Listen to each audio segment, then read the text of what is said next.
वक्रतुण्ड महाकाय सूर्यकोटिसमप्रभ निर्विघ्नं कुरु मे देव सर्वकार्येषु सर्वदा। वक्रतुण्ड महाकाय सूर्यकोटिसमप्रभ निर्विघ्नं कुरु मे देव सर्वकार्येषु सर्वदा। वक्रतुण्ड महाकाय सूर्यकोटिसमप्रभ निर्विघ्नं कुरु मे देव सर्वकार्येषु सर्वदा। प्रणम्य शिरसा देवं गौरीपुत्रं विनायकं भक्तावासं स्मरे नित्यं आयुः कामार्थसिद्धये। प्रथमं वक्रतुण्डं च एकदन्तं द्वितीयकं तृतीयं कृष्णपिङ्गाक्षं गजवक्त्रं चतुर्थकं लम्बोदरं पञ्चमं च षष्ठं विकटमेव च सप्तमं विघ्नराजेन्द्रं धूम्रवर्णं तथाष्टकं नवमं भालचन्द्रं च दशमं तु विनायकम् एकादशं गणपतिं द्वादशं तु गजाननं द्वादशैतानि नामानि त्रिसन्ध्यय्य पठेन्नरः न च विघ्नभयं तस्य सर्वसिद्धिकरं प्रभो। विद्यार्थी लभते विद्यां धनार्थी लभते धनं पुत्रार्थी लभते पुत्रान् मोक्षार्थी लभते गतिं। जपेद् गणपतिस्तोत्रं षड्भिर्मासैः फलं लभेत् संवत्सरेण सिद्धिं च लभते नात्र संशयः। अष्टभ्यो ब्राह्मणेभ्यश्च लिखित्वा यः समर्पयेत् तस्य विद्या भवेत् सर्वा गणेशस्य प्रसादतः। इति श्रीनारदपुराणे सङ्कटनाशनं गणेशस्तोत्रं सम्पूर्णम्। हरि ओं नमस्ते गणपतये त्वमेव प्रत्यक्षं तत्त्वमसि त्वमेव केवलं कर्तासि त्वमेव केवलं धर्तासि त्वमेव केवलं हर्तासि त्वमेव सर्वं खल्विदं ब्रह्मासि। त्वं साक्षात् आत्मासि नित्यं ऋतं वच्मि सत्यं वच्मि अवत्वं माम् अवक्तारम् अवश्रोतारम् अवदातारम् अवधातारम् अवानुचानमवशिष्यम् अवपश्चातात् अवपुरस्तात् अवोत्तरात्तात् अवदक्षिणात्तात् अवचोद्ध्वात्तात् अवाधरात्तात् सर्वतो मां पाहि पाहि समन्तात्। त्वं वाङ्मयस्त्वं चिन्मयः त्वम् आनन्दमयस्त्वं ब्रह्ममय त्वं सच्चिदानन्दाद्वितीयोऽसि त्वं प्रत्यक्षं ब्रह्मासि त्वं ज्ञानमयो विज्ञानमयोऽसि। सर्वं जगदिदं तत्त्वो जायते सर्वं जगदिदं तत्त्वतिष्ठति सर्वं जगदिदं त्वयि लयमीशति सर्वं जगदिदं त्वयि प्रत्येति। त्वं भूमिरापो नलो नीलो नमः त्वं चत्वारि वाक्पदानि त्वं गुणत्रयातीतः त्वं देहत्रयातीतः त्वं कालत्रयातीतः त्वं मूलाधारोऽस्थितोऽसि नित्यं त्वं शक्तित्रयात्मकः त्वां योगिनो ध्यायन्ति नित्यं। त्वं ब्रह्मा स्वं विष्णुः स्वं रुद्रः स्वं इन्द्रः स्वं अग्निः स्वं वायुः स्वं सूर्यः स्वं चन्द्रमाः स्वं ब्रह्मभूर्भुवस्वरं गणादिं पूर्वमुच्चार्य वर्णादिं तदनन्तरम् अनुस्वारः परतरः अर्धेन्दुलसितं तारेण रुद्धम् एतत्त्वमनुस्वरूपं गकारः पूर्वरूपम् अकारो मध्यमरूपम् अनुस्वारः शान्तिरूपम् बिन्दुरुत्तरूपं नादः सन्धानं संहिता सन्धिः सैषा गणेशविद्या गणकऋषि विश्रुद्गायत्री छन्दः गणपतिर्देवता। ॐ गं गणपतये नमः। एकदन्ताय विघ्नहे वक्रतुण्डाय धीमहि तन्नो दन्ति प्रचोदयात्। एकदन्तं चतुर्हस्तं पाशमं कुशिधारिणं रदं च वरदं हस्ते बिभ्राणं मूषकध्वजं रक्तं लम्बोदरं शूर्पकर्णकं रक्तवासं रक्तगन्धानुलिप्ताङ्गं रक्तपुष्पैः सुपूजितं भक्तानुकम्पिनं देवं जगत्कारणमच्युतम्। आविर्भूतं च सृष्ट्यादौ प्रकृतेः पुरुषात् परम् एवं ध्यान्त्यो नित्यं स योगी योगिनां वरः। नमो रातपतये नमो गणपते नमः प्रमथपतये नमस्य सुलम्बोदराय एकदन्ताय विघ्ननाशिने शिवसुताय श्रीवरदमूर्तये नमो नमः। श्री गणेश पंचरत्न स्तोत्रम्। मुदाकरात्तमोदकं सदा विमुक्तिसाधकं कलाधरावतंसकं विलासलोकरक्षकम् अनायकैकनायकं विनाशिते भदैत्यकं नताशुभाशुनाशकं नमामि तं विनायकम्। न तेतरातिभीकरं न बोधितार्कभास्वरं न मत्सुरारिनिर्जरं न ताधिकापदुद्धरम् सुरेश्वरं निधीश्वरं गजेश्वरं गणेश्वरं महेश्वरं तमाश्रये परात्परं निरन्तरम्। समस्तलोकशङ्करं निरस्तदैत्यकुञ्जरं दरेतरोदरं वरं वरेभवक्त्रमक्षरम् कृपाकरं क्षमाकरं मुदाकरं यशस्करं मनस्करं नमस्कृतां नमस्करोमि भास्वरम्। अकिञ्चनार्तिमार्जनं चिरन्तनोक्तिभाजनं पुरारिपूर्वनन्दनं सुरारिगर्वचर्वणम् प्रपञ्चनाशभीषणं धनञ्जयादिभूषणं कपोलदानवारणं भजे पुराणवारणम्। तान्तकान्तदन्तकान्तिमन्तकान्तिकात्मजम् अचिन्त्यरूपमन्तहीनमन्तराय कृन्तनम् रुधन्तरे निरन्तरं वसन्तमेव योगिनां तमेकदन्तमेव तं विचिन्तयामि सन्ततम्। महागणेशपञ्चरत्नम् आदरेण योऽन्वहं प्रजल्पति प्रभातके हृदि स्मरन् गणेश्वरम्। अरोगताम् अदोषतां सुसाहिती सुपुत्रतां समीहितायुरष्टभूतिमभ्युपैति सोचिरात्। श्री आद्य शंकराचार्य विरचित श्री गणेश पंचरत्न स्तोत्रम संपूर्णम्। जय जयाजी गणपती मज द्यावी विपुलमती करावया तुमची स्तुती स्फूर्ती द्यावी मज पार। तुझे नाम मंगलमूर्ती तुझ इंद्र चंद्र ध्याती विष्णू शंकर तुझ पूजिती अव्याध्याती नित्यकाळी।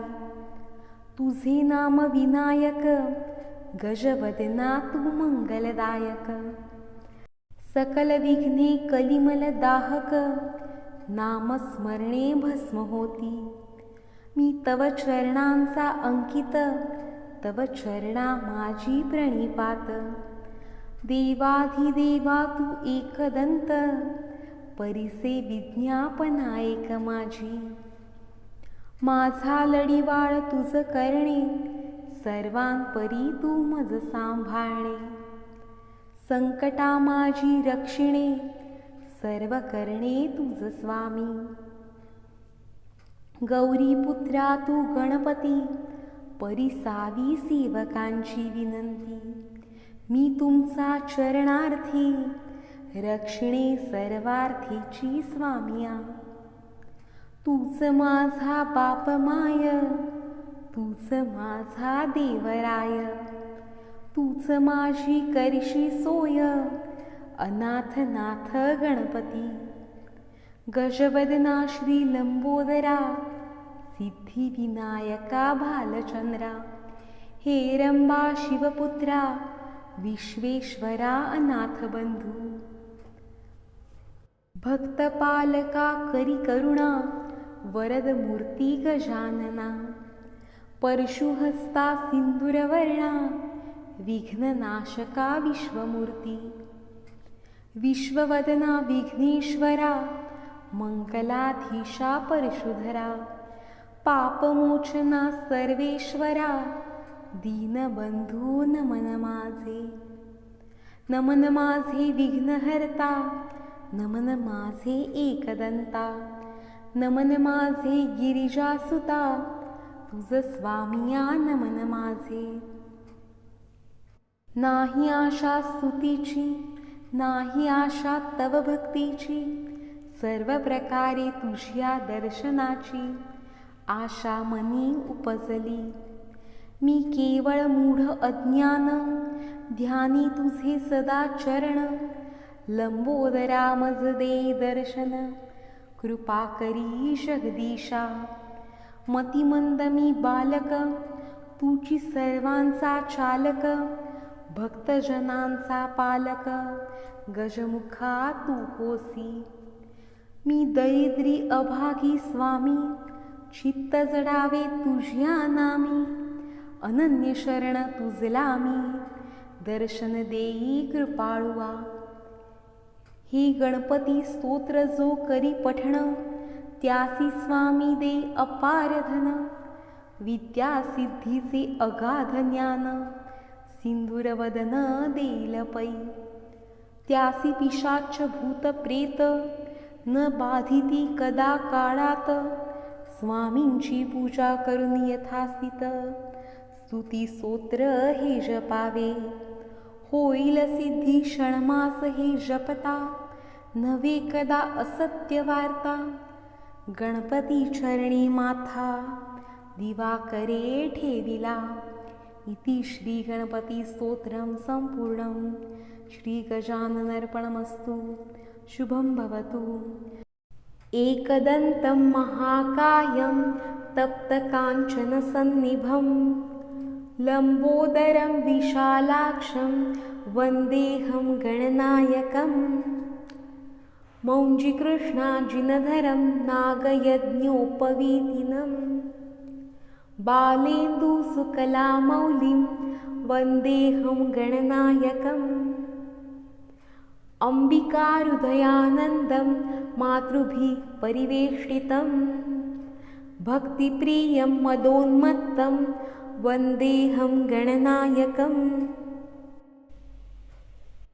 चित्ररत्नविचित्राङ्गं चित्रमालाविभूषितं, चित्ररूपधरं देवं वन्देऽहं गणनायकम्.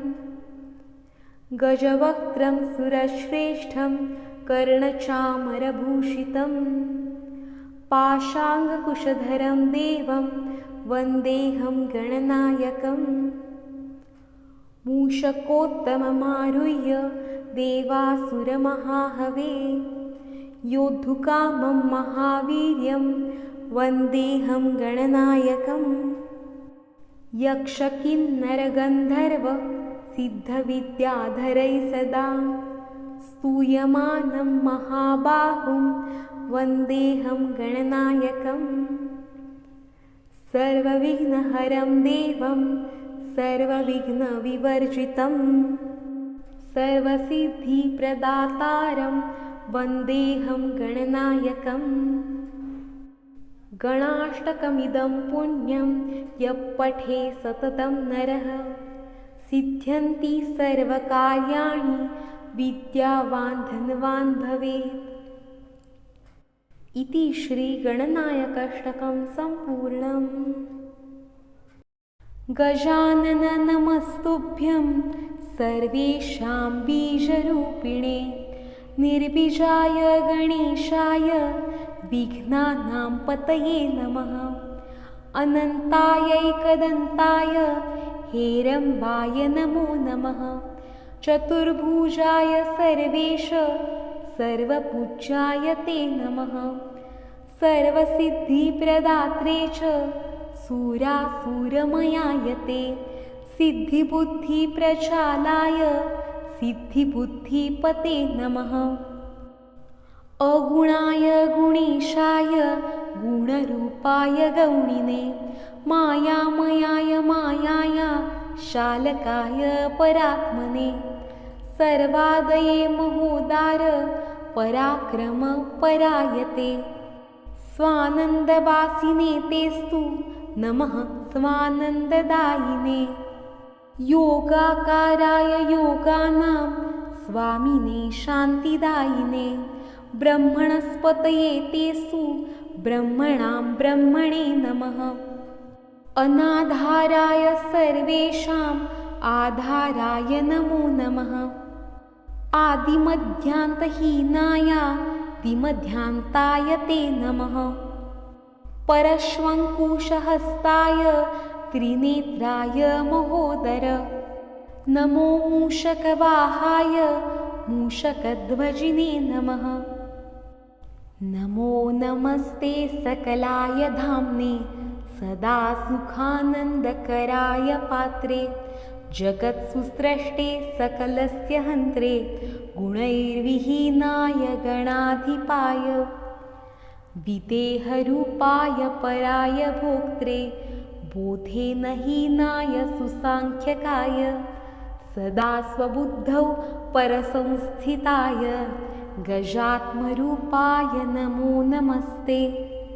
बोधहीनं च यद्ब्रह्म तदेव गजवाचकं, गजचिह्नेन योगीन्द्रः पश्यन्ति त्वां गजाननं, यथा मुखस्य चिह्नेन ज्ञायन्ते मानवादयः, तथा विदेहचिह्नेन ज्ञायसे त्वं तु योगिभिः। विदेहं गजरूपं यत् तेन ते मुखमुच्यते, गणेशस्य प्राप्तिकरं गजानन नमोऽस्तु ते। किं स्तवामगणाधीश यत्र वेदादिकास्तथा, योगिनः शान्तिमापान्न अस्तं वयं शरणं गतः, स्तुत्वा विघ्नेश्वरं ते तु प्रणेमुस्तं पुनः पुनः। तानुवाच गणाधीशो हर्षयन् सर्वभाववित्।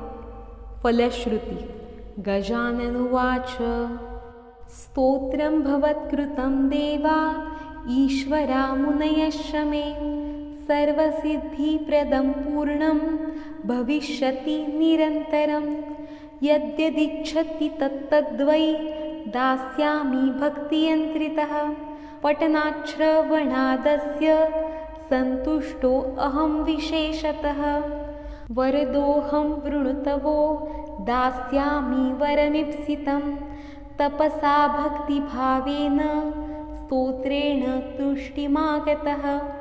इति श्रीनारदमुनिकृत गजाननस्तुति सम्पूर्णम्। आरम्भे विनन्ति करो गणपति विद्यादया सागरा, अज्ञानत्वहरो निबुद्धिमतिदे आराध्य मुरेश्वरा, चिन्ताक्लेशदरिद्रदुःखवघे देशान्तरा पाठवी, हेरम्भागणनायका गजमुखा भक्तां बहुतोषवी, नेत्री दोनहिरे प्रकाश पसरे अत्यन्तते साजिरे, माथा सिन्दूरपासरे वरिवरे दुर्वाङ्कुरांसे तुरे, माझे चित्तविरे मनोरथपुरे देखो निश्चिंता हरे, गोसावी सुत वासुदेव कविरे त्या मोरयाला स्मरे।